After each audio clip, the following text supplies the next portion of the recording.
자, 마가복음 우리가 10장을 지금 읽고 있는데 어제부터 이제 뭐가 나오죠? 갑자기 10장 1절에서 12절에는 뭐가 나오고 있어요? 이혼에 대해서 나오고 있죠. 이혼에 대해서. 그래서 결혼에 대해서 얘기하고 있는데 모세의 율법상에는 이혼 증서를 써줬습니다. 그러니까 이게 뭐냐면 바리새인들이 결혼에 관련된 모세의 율법을 어떻게 여기고 있는지가 확연히 드러납니다. 그러니까 바리새인들은 모세가 준 이혼 증서를 내가 원하는 여자와 결혼하기 위해서 지금 아내를 나는 버려야 되는데 이걸 어떻게 율법을 잘 지키면서 버릴 수 있는가에 대한 조항으로 여겨요. 그러니까 똑같은 말씀인데 사람이 어떤 동기를 가지고 있느냐에 따라서 버릴 수도 있고 안 버릴 수도 있어요. 그러니까 이게 율법주의가 여러분 어떤 것이냐면 성도님도 듣고 계시고 저희들도 하겠지만 말씀대로 산다고 하는 게 다 말씀대로 사는 게 아닙니다. 예. 어떤 사람은 그 말씀의 본질에 따라서 말씀대로 사는 사람이 있고, 그러니까 예수님을 사랑하는 마음, 그리고 예수님 뜻대로 살려는 마음 없이 말씀대로 살겠다, 말씀대로 살자, 이거 굉장히 경계해야 돼요. 이게 사실 말씀대로 사는 게 아니라 말씀에 나오는 조항을 자기가 율법처럼 지켜가지고 이것을 자기 업적으로 삼아서 사는 사람들은 결국 하나님 뜻대로 살지 않고 자기 유익을 구합니다. 바리새인들은 그래서 이 모세의 이혼증서 조항은 원래 이혼 당한 여성을 그 당시 보호하기 위해서 만들어진 조항이에요. 그 당시 여성들의 인권이 처참한 수준이었기 때문에 이혼 증서를 써주면 여성은 다시 재혼할 수 있는 자격이 있었어요. 예. 그런 조항을 위한 건데 바리새인들은 마치 이걸 어떻게 여겨요? 합법적으로 이혼 가능하다. 근데 예수님께서 뭐라고 하시죠? 아무런 연고 없이 이혼해가지고 자기 남편, 자기 아내 아무 연고 없이 그냥 싫다고 버리고 재혼하는 사람을 간음하는 사람이라고 여기고 있어요. 성경은 명확합니다. 근데 이게 율법주의와 은혜의 차이입니다. 은혜로 사는 사람들은 말씀을 오히려 지킵니다. 근데 어떻게 지키냐면 예수님을 사랑하고 예수님의 의도대로 살기 위하여 지키는 거예요. 구원받으려고 지키는 게 아니라 구원받으려고 지키면 율법은 조항이 돼버리고 어떤 계약서 준수사항이 돼버리고 오히려 율법을 사랑하지 못합니다. 하나님의 말씀을 아이러니하게도 율법주의자들은 사랑하지 못해요. 왜냐하면 율법을 지키는 목적이 예수님을 사랑하기 때문이 아니라 천국에 들어가려고 하기 때문에. 그러면 들어가는 것이 우선시 되겠어요? 그 들어가기 위한 조건이 우선시 되겠어요? 들어가는 것 자체가 우선시 돼요. 네. 바리새인들한테 율법은 어기지만 하면 그만이야 막 그런 이상하게 돼버린 거예요. 예수님의 율법이 얼마나 사랑과 인애로 가득 차 있어요. 내 이웃을 내 몸같이 사랑하라. 이런 것조차도 이제 뭐가 되는 거예요? 그냥 자기의 명예를 드높이기 위한 수단이 돼. 그러니까 아이러니하게도 하나님의 말씀대로 살자면서 율법주의로 가는 사람들. 그러니까 자기의 선행과 자기의 명예를 강조하는 사람들은 아이러니하게도 말씀이 우선시 되지 못합니다. 말씀 자체를 사랑하지 못해요. 너의 아내를 사랑하라는 이 말 자체가 귀하게 여겨지는 게 예수 믿는 사람들의 특징인데 이게 귀하게 안 여겨져요. 이게 그냥 내가 천국 들어가려면 이래 살아야지. 내가 명예롭게 살려면 이렇게 살아야지. 그냥 이렇게 보이는 거예요. 이게 얼마나 처참합니까? 말씀을 사랑하지 못한다는 게 말씀대로 산다는 것을 강조하면서 말씀을 사랑하지 못한다는. 근데 이게 비슷한 얘기가 13절 22절에서 나와요. 어린아이들이 다가옵니다. 어린아이들은 어떤 존재예요? 굉장히 연약하고 말 안 듣고 사고치고 벽에 구멍도 9개씩 뚫고 대안학교 해보면서 참 많은 걸 경험해요. 어린아이라는 게 어떤 존재인가? 굉장히 그렇습니다. 근데 예수님께서 이 어린아이가 오는 것을 금하지 말라고 하십니다. 가장 연약하고 힘들지만 이 어린아이들은 어때요? 예수님만 바라보고 그냥 오는 거예요. 그냥 예수님 좋아하니까, 예수님 좋아하니까 오는 거예요. 물론 엄마가 끌고 왔겠지. 엄마가 끌고 온 애들도 있겠지. 근데 어쨌든 예수님한테 오는데 제자들이 뭐예요? 제자들은 그러니까 약간 그거예요. 큰 교회 예배당에 목사님 설교하는데 애들이 와서 이제 예배를 자꾸 설교를 방해하는 거야. 그러면 그래서 제자들이 말린 거예요, 사실. 제자들이 뭔가 나쁜 의도가 있었던 건 아니에요, 사실. 나쁜 의도가 있었던 건 아니고, 또 예수님 주변에 군중들이 굉장히 많았을 거 아니에요. 그러니까 그 알죠, 여러분? 그 아이돌 공항에 나와서 가려면 경호원들이 보디가드 하잖아, 그치? 근데 팬들이 막 너무 몰려붙으면 그렇잖아. 그러니까 약간 그런 지금 상황인 거예요. 약간 그런 상황이긴 하지만 예수님께서 이 상황에서 오히려 제자들을 꾸짖으시죠. 왜? 그 누구라도 하나님 나라를 사모하며 오는 자들을 막아서는 안 되고, 첫 번째. 그리고 두 번째는 어린아이 같이 이렇게 하나님 나라를 바라보는 자들이 주의 나라로 들어간다. 이런 얘기를 하는 거야.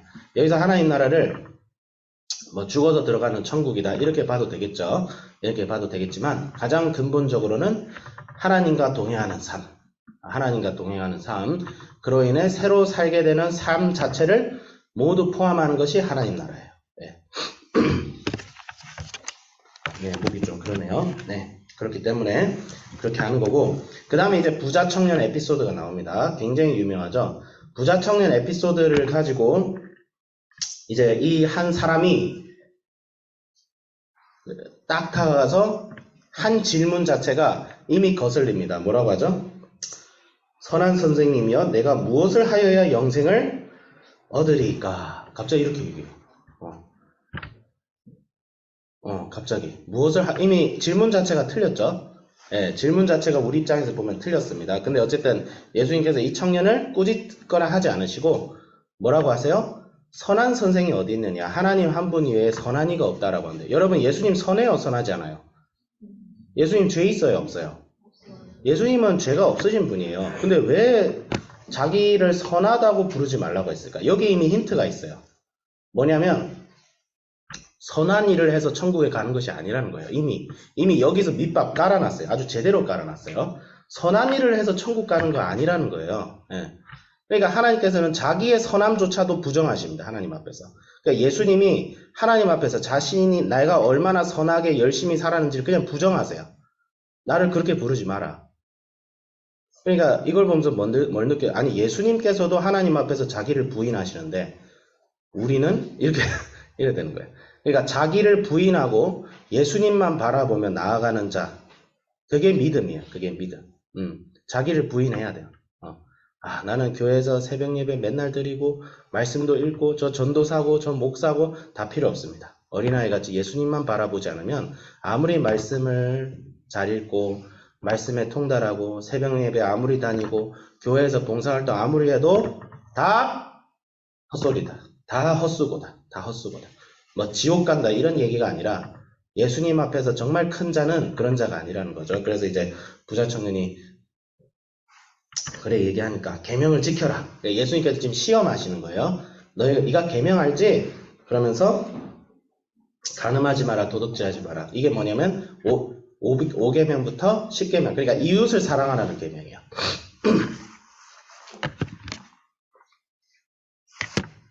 이웃을 사랑하라는 계명. 네. 이웃 사랑은 뭐예요? 예수님을 믿고 사랑하는 자에게 자연스럽게 나타날 수밖에 없는 거예요. 그러니까 하나님을 사랑하는 자는 반드시 이웃을 사랑하게 돼 있어요. 그래서 예수님께서 사실상 청년에게 물으신 것은 너 하나님 사랑하고 이웃 사랑해라. 그거예요. 근데 또 계명을 지키라고 해. 계명을 지키라. 근데 이 부자 청년이 자기는 이거 다 지켰다는 거예요. 그러니까 좀 이 청년이 좀 오만한 건지 오만한 건지 그런 생각이 드는 거죠.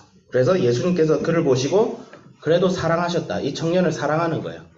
왜? 이 청년이 그래도 와서 물었잖아요. 그래서 뭐라고 하죠?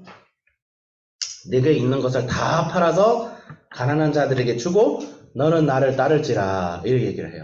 네, 그러면 하늘에서 너의 상급이 클 것이다. 그 얘기를 하는 거예요.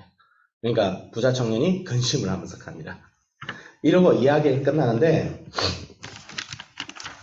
사실 이 말씀은 31절까지 다 읽어야 돼요. 여기서 끝나면 안 돼요. 그래서 좀 매일 성경이 말씀 배분을 조금 잘못한 것 같다 이 생각이 들긴 합니다. 근데 우리가 결국 어떻게 해요? 그 다음 절에 이제 그 얘기가 나오는데 중요한 건 핵심적인 건 뭐예요?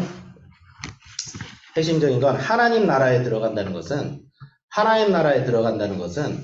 무슨 의미냐면 단순히 죽어서 천국 가는 거 이거 이상이에요. 예수님과의 온전한 관계 속에서 새로운 삶을 지금부터 영원토록 살아나가는 거.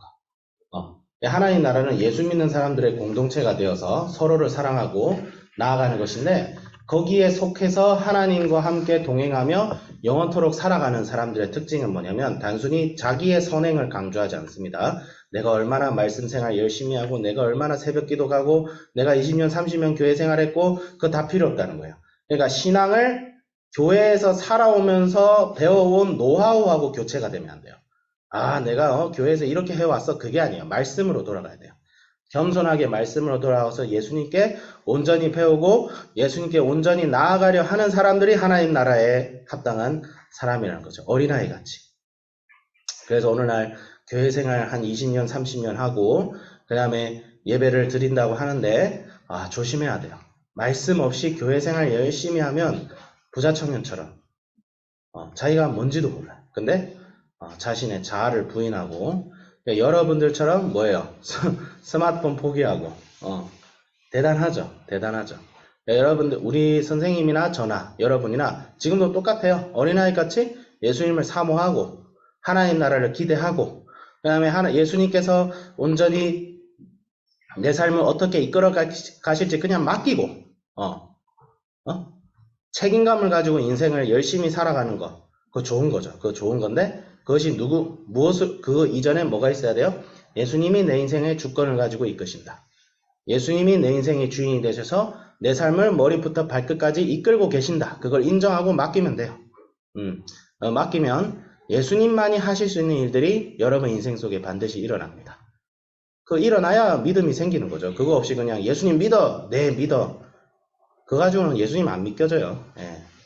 그래서 여러분들이 항상 그렇지만 내가 좀 실수하고 내가 좀 부족하고 뭐 괜찮아요. 공부가 좀 잘 안 되고 학교 생활 하는데 막 스트레스 받고 막 잔소리 듣고 힘든데 그게 여러분 인격과 여러분의 자존심과 여러분의 그런 것에 너무 그렇게 타격을 받을 필요가 없는 게 여러분 같은 사람들이 하나님 나라에 들어갈 수 있다는 거지. 예수님을 바라보아라. 그래서 선생님도 내 자신을 보고 상황을 보고 환경을 보면 스트레스 받죠. 부족하다 막 자존감도 상하고 근데 그렇지가 않다는 거죠.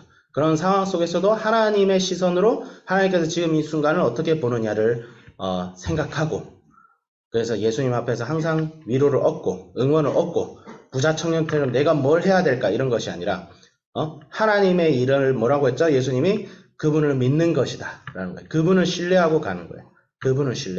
그분을 신뢰하고 갈 때 불가능한 일이 가능케 되어지는 놀라운 역사들이 우리 삶에 일어날 줄 믿습니다. 저도 그렇게 또 어린아이 같이 나도 부자 청년 같이 지금 이러고 있지 않은가.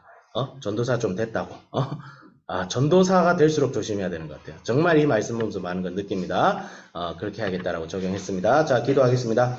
하나님 아버지 주여 오늘도 주님 귀한 말씀 허락하여 주심을 감사드립니다. 정말 어린아이 같은 마음을 가지게 해주시고 예수님 당신도 하나님 앞에서 자신의 선하심을 부인하시고 자신을 낮추시고 오직 온전히 하나님 앞에 나아가고자 했는데 저희들이 교회 생활을 좀 오래 했다고 말씀을 좀 안다고 그렇다고 해서 우리의 에고가 하나님 앞에서 오히려 높여져 있는 것은 아닌지 고백하고 회개하오니 주여 다시 한번 어린아이 같은 믿음을 허락하여 주시고 주님 앞에 날로 순수한 마음으로 주님 앞에 나와 주님 앞에서 날로 성장해가는 저희들 되게 하여 주시옵소서. 감사하며 우리 주 예수 그리스도의 이름으로 기도드립니다. 아멘.